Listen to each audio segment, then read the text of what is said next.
Welcome to another episode of Behind the Mask, one of my favorite shows to do because we get to see sort of behind the scenes, real people who are doing this amazing clinical work and fulfilling the mission that they've been called into. And so in this episode, I want to welcome Dr. NJ. She is CEO and president of Summit Medical Group. Dr. NJ, welcome to Behind the Mask. Thank you for having me this morning.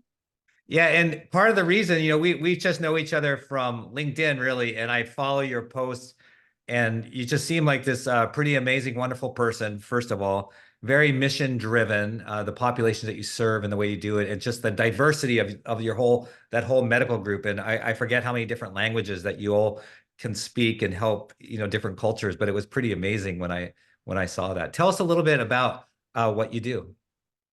Well, I'm a family physician, a geriatrician, and an HIV specialist in suburban, Howard County, Maryland.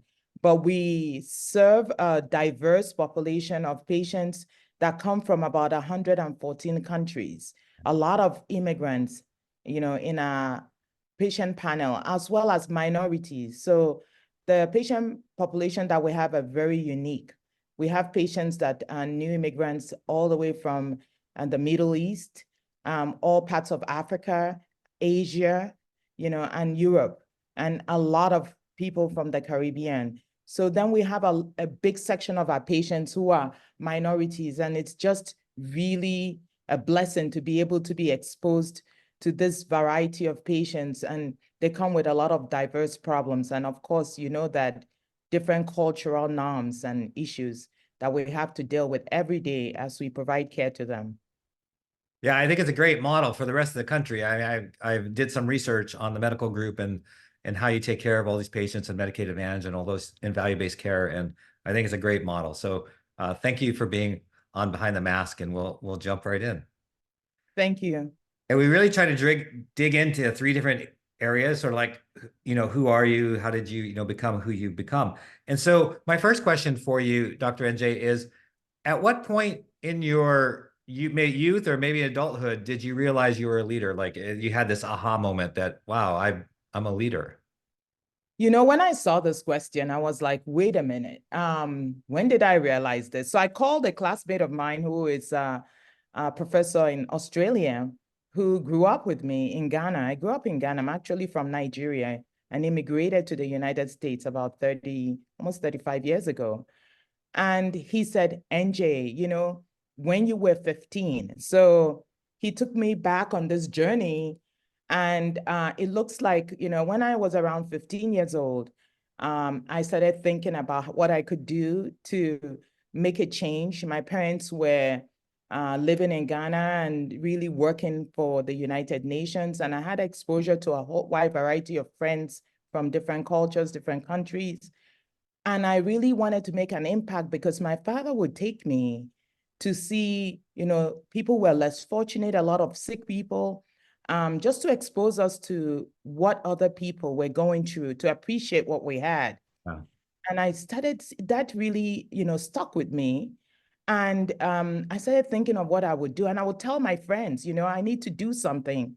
I want to be someone who, makes an impact in the world, and I would write it down. And my friend reminded me that we went to the library and I sat down and started writing, I want to be a doctor. I want to be able to lead and do things for people and be able to gather people together to help the less fortunate. And I think that's when, that really occurred, as a teenager. Yeah. No, that's cool. And speaking of your youth, is there something that your parents made you do when you were growing up that at the time you're like sort of rolling your eyes, like, why? I don't want to be doing this. But now that you're an adult, you're like, I'm glad they sort of forced me to do that. Well, one of the things that they made us do was basically learn another language and also, learn to be able to interact with people who are different from us. So it's really, at the time, it's very uncomfortable when you go into a group or have friends who are not like you. But my dad said, if you want to live in the world, you have to be a citizen of the world, right? So you should be able to get along with people. And so, that at that time was very uncomfortable, but with time, you get used to it. You find out that everyone is the same and we all want the same thing for, for ourselves and for our families. And that really guided me and guided the rest of my siblings. And I think that we operate from that, angle because, we got to see that it doesn't matter whether you're white, black, yellow, whatever, we're all human beings and we all have the same values. We want the same things. And so you treat people like you want to be treated, and so that's one of the things that I'm just very fortunate that my parents had that foresight and really exposed us in that manner. And that has really helped me as an adult and guided the way that I practice and the way I treat my patients and my friends and acquaintances. Yeah, no, that sounds like great parents. Now, this one might be hard because you're a very transparent person, but is there something that you can share with us that most people that maybe you work with know you don't know? So is there's something else about you that maybe isn't so well known? Well, like you said, I'm really very transparent, but I really love art. And I don't think a lot of people know this. I love the creative industry. I love music and I collect art. So I travel to so many countries. And when I get there, I'm going around looking for the local artists, Yeah. the undiscovered ones. And I really want to go there and get the artwork and, appreciate it. So my house is full of artwork from different parts of the world. And that's one thing that a lot of people don't know. And I support a lot of artists, who are up and coming, Yeah. both in my country, Nigeria, and here in the United States. So I'm very, very, in tune with what's going on the art scene. So Oh, that's that, some. yeah, that's super cool. What country is on your list that you've not been to yet, but you really want to get to? India. That's India. very easy. Before the pandemic, I actually got a visa and I wanted to go to India. If you're a US citizen, you have to get a visa to go to Yeah. India. And I really was all geared up and ready to go with my daughters. It's such a beautiful country. I have so many friends from India. There's just a lot that is going on. And, with my interest in health and technology, I really wanted to be able to go and meet a lot of people there. And the pandemic happened and things changed. And so it's one place that I really want to go. So it's on my bucket list. Yeah, cool. Yeah, I highly encourage it, obviously, because as you know, my wife is from India, so I've been there quite a bit and love the culture. Was there a defining moment in your early part of life that sort of became this catalyst for change?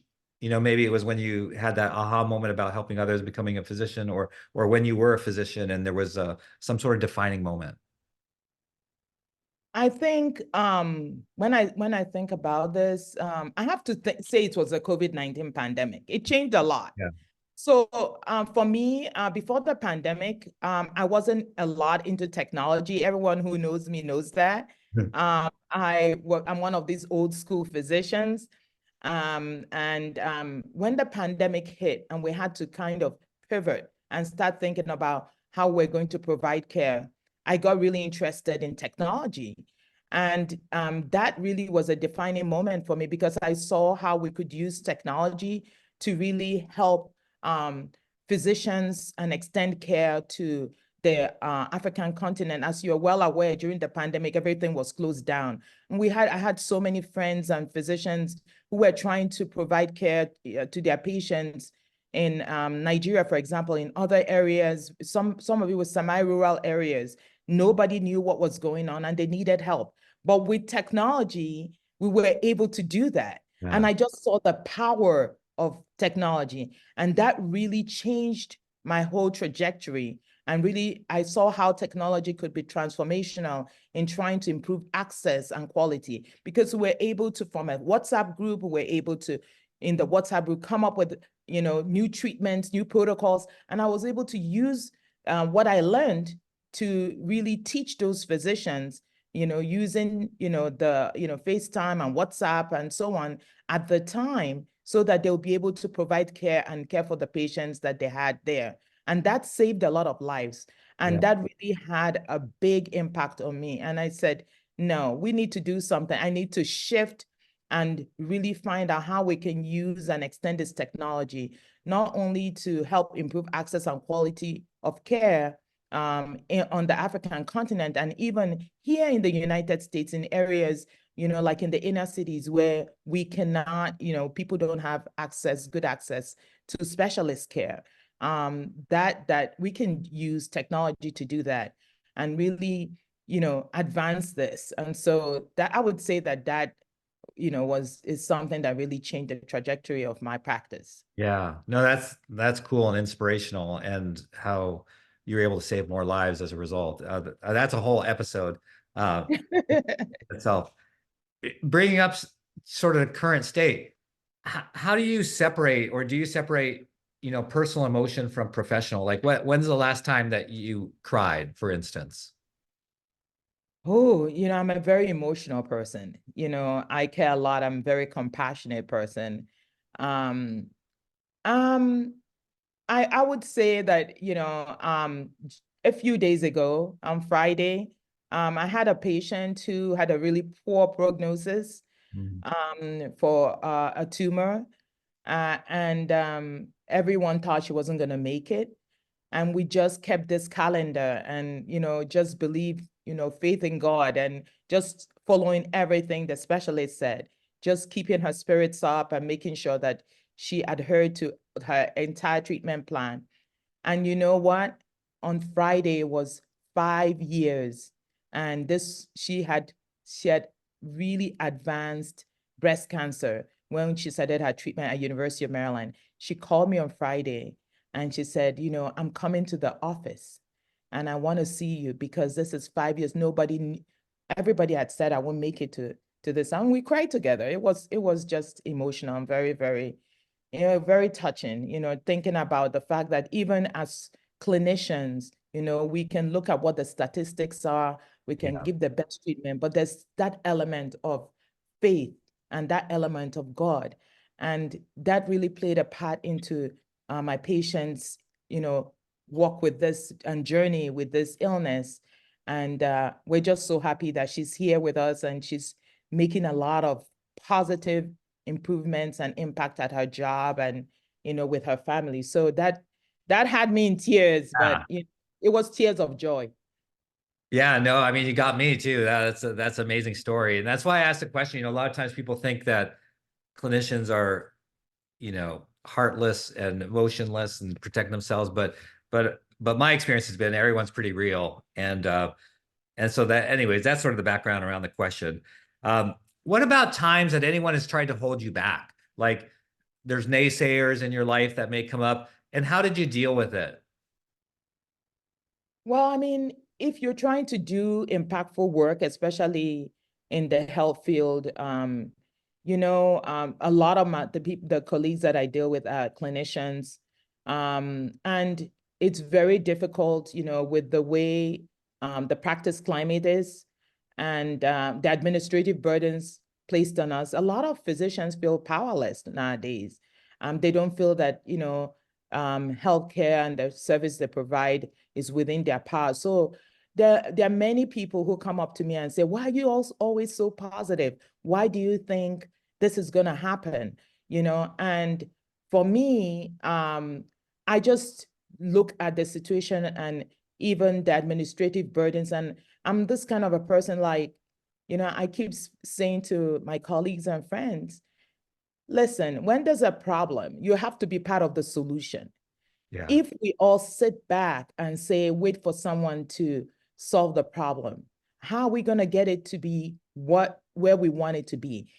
This is within our practice and our scope. So who better than us to actually be part of the solution?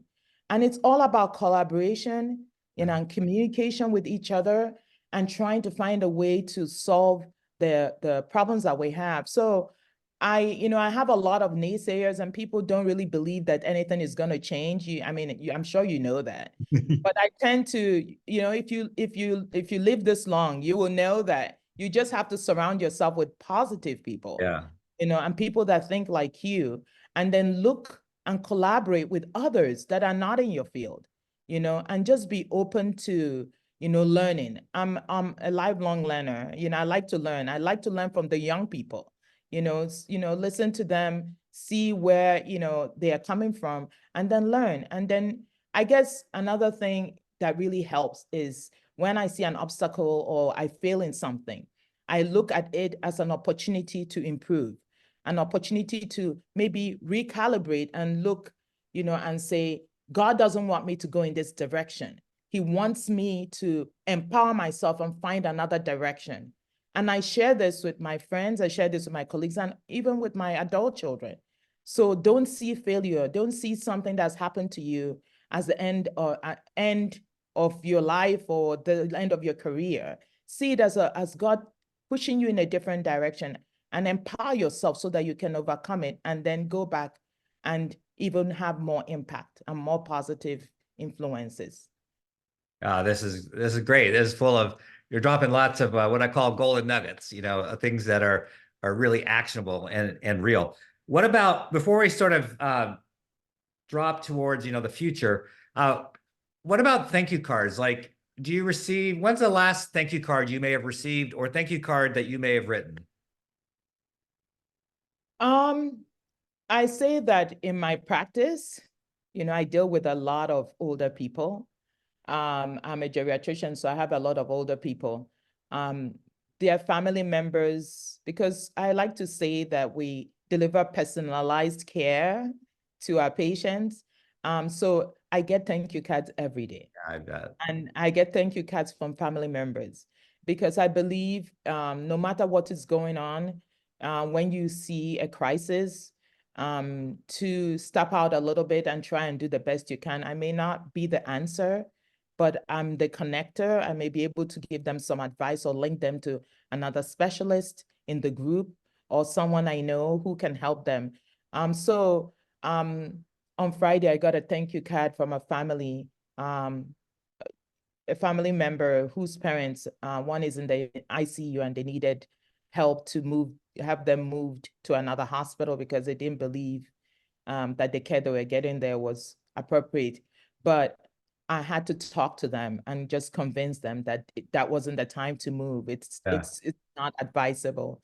And then, of course, now today, Monday, he's doing much better. He's in step down, and she's, I'm sure, then she was like, thank you for taking my call. And then I got to the office and she sent me a card with some fruit, a fruit basket, Nice. because it was in the middle of my day. So, so that's the way that I work, and that's my life. So, Yeah. yeah. I figured as much. I was very curious. So what about if you were asked, and I'm sure you have been, but maybe it's to even to your adult children, or if it was the next graduating class of the medical school, what would you tell this generation coming up to relish in life, like to really, appreciate in life? I think really to be open to learning. It's a fast-paced world now. To be open to learn from others, to be open to collaborate with others, and to be kind. I think it's really important to be kind, not only to people around you, but to yourself. I think, we all talk about mental health. They need to be kind to themselves. Don't, with all that is going on with social media, it seems as if somebody else is doing better than you all the time. It's not a competition. That's why I tell people, you have to be kind to yourself, protect your mental health, because when you have that, then you are in a space where you can even do better than others. You're not in a competition with anyone. Don't look at Instagram, and believe that that's the whole entire story. So being protective and kind to one another, take time to enjoy your life, because the next day isn't promised. Right. So Yeah, just take time, enjoy your life, enjoy what you do, and try to do work that is impactful, work that will make a difference in somebody else's life. It's not only about the money because, everybody wants to make sure that they leave a mark, that they're happy. When you make others happy and you're kind to people, somehow your life becomes better. And there's research on this. Yeah. So doling out kindness, not only to others, but to yourself is really important for the next generation. And I think at this time where everything is so much about social media, I want to remind others that being kind means protecting your mental health. And that is something that I think will really, resonate with them and help them. Yeah, excellent, excellent advice. Hey, my last question, which I hate to wind down because you're such an interesting person and someone I would love to spend more time with. Where are you headed? So on a personal or professional level or both, you've done amazing things already throughout your career and you have all these degrees. We didn't talk about it, but they'll be in the show notes. What's next for you? Like, is there a mountain to climb or, what are you thinking about? So, I brushed, and said a little bit about this earlier. I'm very much into health and technology. Yeah. That's where I'm headed. I'm really, driven to figure out a way to use technology to improve access and quality of care in developing countries, especially on my continent of Africa. There's no physician or actually there's nobody who is in the diaspora who doesn't have a family member in some village or some town or a friend or someone they know. And you know, waiting for tomorrow I'm not thinking about that. I'm thinking about now. Yeah. How can we use what we have now to help improve access and quality of care in areas that are less developed and using, artificial intelligence, and so on. So that's where I'm headed. I would like to continue that work, work with organizations and technology companies that are focused in the health space. And that's what I'm doing. A lot of the work that I'm doing, I'm volunteering in now is with Catholic priests who are trying to do mission work and expand access to care in Nigeria and different countries. So that's really where I'm headed, and generally to do consulting and international work, just to expand, my knowledge base and also to be able to impact more people outside the United States. Well, that's great. Dr. NJ, I imagine you'll be picked up quickly. I mean, people would love to work with you. And again, we'll put all your information in the show notes. You're just a breath of fresh air, a light in the darkness, and so much good knowledge and wisdom that you shared with everyone. And I just want to thank you again for being our guest on Behind the Mask. Thank you so much for having me. It's been a pleasure speaking with you. All right, that wraps up another episode of Behind the Mask. Thanks for being with us.